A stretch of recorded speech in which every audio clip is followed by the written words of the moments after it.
Hello and welcome to Lecture 2 for Week 3 for ELC 226. This is Analog 2. Now, in the previous lecture, I told you that the internal workings of an op amp are that of two transistors in parallel with each other. So in this case, this is the differential amp configuration that we have internally for the op amp examples that we did previously. So let's look at this for a minute. We need to take note here that remember we're talking about a differential amp. What's the difference between the two for VDiff and so forth? So some of this stuff you should be familiar with already, especially the transistors, because you did see those. We did work with those in ELC 126 or Analog 1. But let's review this. All right, so the first thing we need to do is this gives you a good overview of the pin configuration of our op amp. So in this case right here, we have pin 3, which is here, and pin 3 corresponds to pin 3 here on the leg of the op amp or the IC of the LM741. All right, so that's pin 3. Pin 4 here, okay, which is at this node. We call this point right here is what we call the tail current or IT, and pin 4 on our op amp is right here. Okay, next one, pin 2. This is our inverting leg, which in this case right here, pin 2 is right here on our op amp, and remember that is the inverting. And also take note that the inverting leg here on this transistor is where we're taking V out. So this value is going to be inverted when we start doing our calculations. All right, and then we have pin 6, which is our output, of course, on this one. And we have pin 7, which is our VCC at this point, which is our positive VCC here. All right, and basically, and also just want to make sure you know this. The pin 4 here was our negative VEE. This is our input for the other side of the op amp. So now we have all our locations identified, and of course pin 8 right here is usually not connected, and it's just extra. It's what they had left over when they designed these op amps. They usually leave a pin left over if they want to do something later with that pin or add something to the internal workings of the op amp. But then we also have pin 5 and pin 1, which are considered null offsets. So in this case, what it means is that if we tied a potentiometer in a certain configuration on pin 5 or on pin 1, we can actually null or basically adjust our output until the pin 1 and pin 5 are perfectly equal, so that we would have a 0 volts on the output. This is how we adjust it so that we can get a nice clean output of 0. If you were doing something like configuring this op amp to do an alarm system or something that would trigger something and change the values of the input of the op amp. But that is the purpose of the offset null or the null offset, is to make the adjustments so that V out will equal 0. All right. Another thing we need to keep in mind is this part right here, okay, the swamping resistors. Okay, the swamping resistors are these two right here. And the purpose of the swamping resistors, of course, is to reduce the possible variations of R prime E. If you remember in Analog 1, we talked about R prime E. This is the internal resistance of the transistor.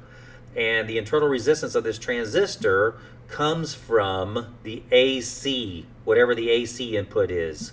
So on that previous lecture we had an AC input signal, a value of, I think it was 5 volts peak to peak. But that's where this internal resistance comes from is in the transistor, and we call it R prime E. So these values are actually placed on there just so that you know and understand a little more about what's happening inside the op amp itself when we look at this differential configuration for the op amp. All right, so now we need to start doing our calculations. Okay, so as far as our calculations are concerned for the differential op amp, the first thing we need to look at is our tail current. So in this case, So in this case right here, we have our tail current formula of negative VEE, which is our negative 15 volts. If we went back here for a second, hold on a second. If we went back here, you'll see that we had a negative 15 volts at the bottom here on VEE. So we're going to be using that value plus our 0.7. What does that 0.7 come from? Guys, you should know what that is. That comes from that emitter transistor. It comes from the emitter base on the transistor. Remember, it has to be forward biased, and that drop, that voltage drop across there, is that of a diode. So that's where that 0.7 comes from, and that is our silicon diode. Remember, germanium is 0.3. All right, so we apply these values right here into our first formula. We have RE and we have RS1 and RS2. So if we go back, let's see if I can get back there. So if we go back, we can see that we have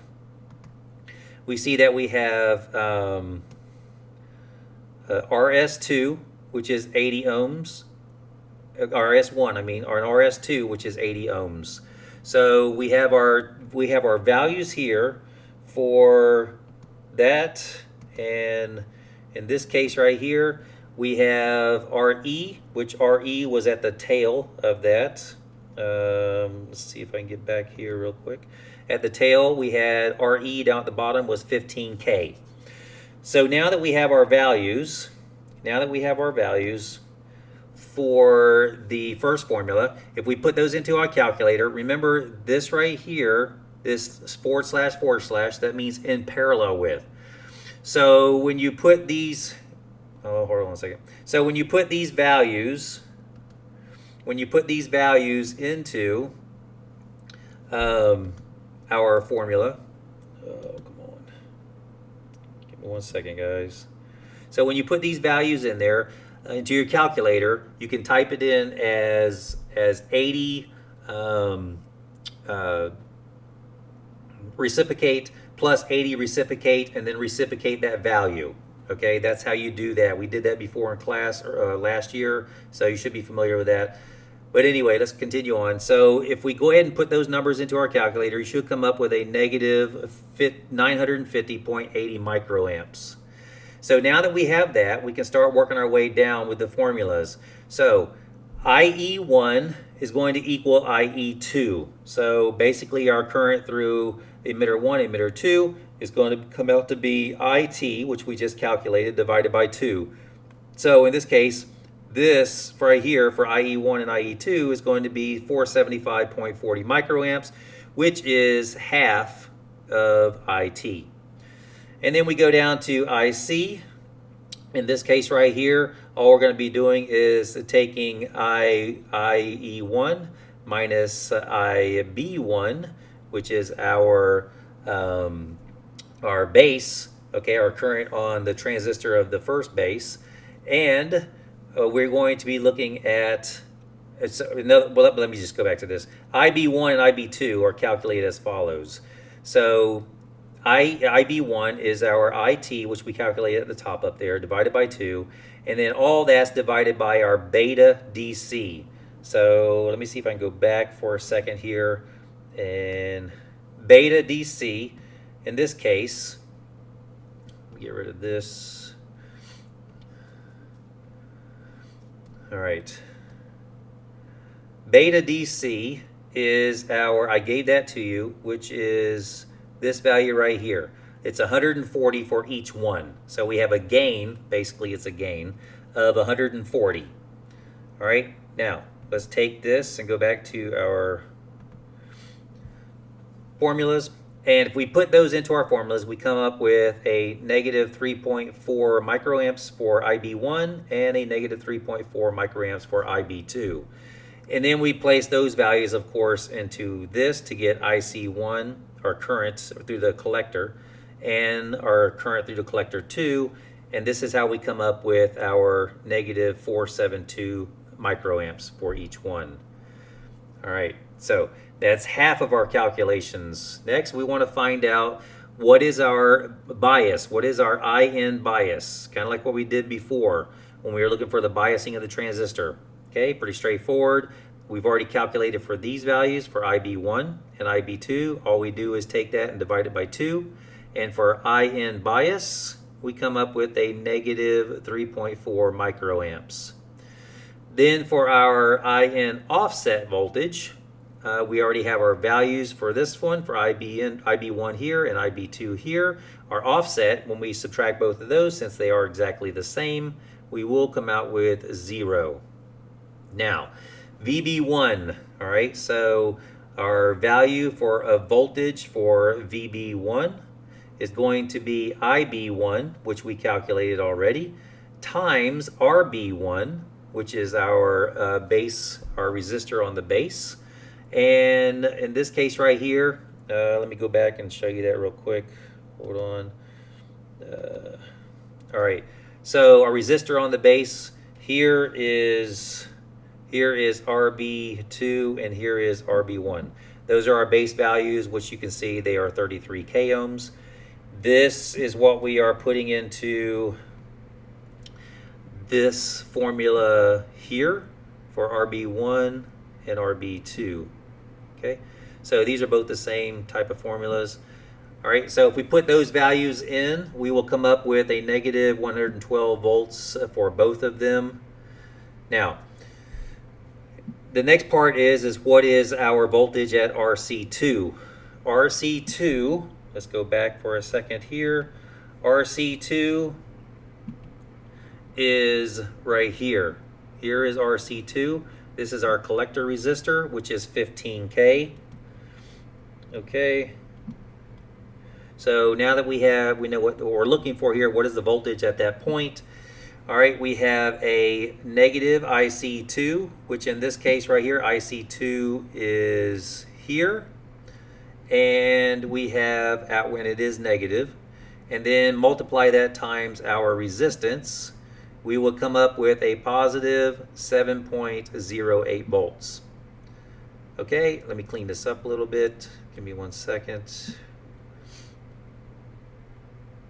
All right, so now we are down to VRC. We have our voltage across the resistor that's coming off of the collector of that transistor. So now we can say what is our beta, or what is our beta DC? Even though I gave you beta DC of 140, we still want to calculate it based on our values of IC2 and IB2. If we put those in there, you can see that we come up to be very close to our beta DC given of 140. So in this case right here, it's 138.82. Next, we want to find out the last part here is what is V out. V out is going to equal VCC. In that case, it was 15 volts positive. And then we would add that to our negative IT, which was this right here, and divide that by 2. And then multiply that times RC, which was the value of the resistor there. And if you put that in correctly, you should come up with a positive value of 7.8 volts for V out. All right, remember that it is inverted, okay? It is inverted on the output because it's on the inverting leg. We are taking the output off of the inverting leg. So instead of negative, it comes out to be a 7.87 or 7.87 volts for the output. All right. So you will have an example of these. One of these will be in your lab to calculate. You have this example here to go through and use if you so like. And of course, if you have any questions again, please let me know and I will be more than happy to help out. All right, thanks guys.